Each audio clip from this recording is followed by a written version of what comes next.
या विधानसभेमध्ये तुम्ही इच्छुक आहात का या निवडणुकीसाठी? असं वाटतं की विधानसभेची निवडणूक आता महाराष्ट्रामध्ये होऊ घातलेली आहे.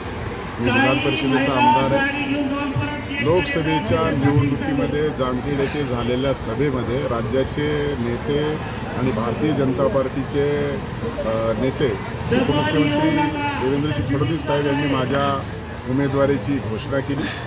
मला लढण्यासाठी सुतोवाच केले, संकेत दिलेले आहेत आणि त्यामुळं ही निवडणूक मी पक्षाचा आज्ञाधारक आणि आदेश मांडणारा कार्यकर्ता आहे. त्यामुळे ते पक्षाने आदेश ऑलरेडी दिलेले आहेत. आता पुन्हा एकदा मी विचारणा केली आहे. त्यामुळं या निवडणुकीमध्ये मला उतरवायचं भारतीय जनता पार्टीने ठरवलेलं आहे आणि त्यासाठी आपण बघितलं असेल आता काय प्रतिसाद आहे. असा विधान परिषदेच्या आमदारांना मिळालेला हा प्रतिसाद नसतो.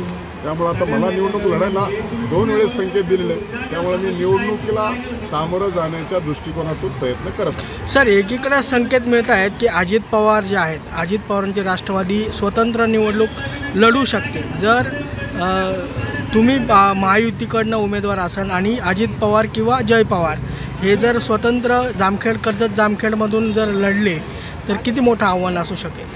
तुम्हाला पुढे कोणतं भविष्य करायचं?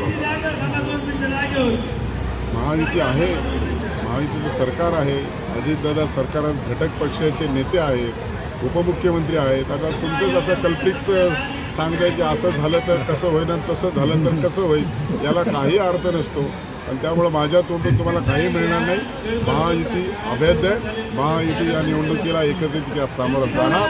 अजितदादा आमच्याबरोबर राहणार, एकनाथ शिंदे आमच्याबरोबर राहणार, भारतीय जनता पार्टीबरोबर पण राहणार आणि महायुती म्हणून आम्ही विधानसभेच्या निवडणुका लढणार. निवडणुका पुढे ढकलेला आहे. जयंत पाटलांचा आरोप आहे की राज्य सरकार निवडणुका घ्यायला घाबरते. निवडणुका पुढे ढकललेल्या नाही. जयंत पाटील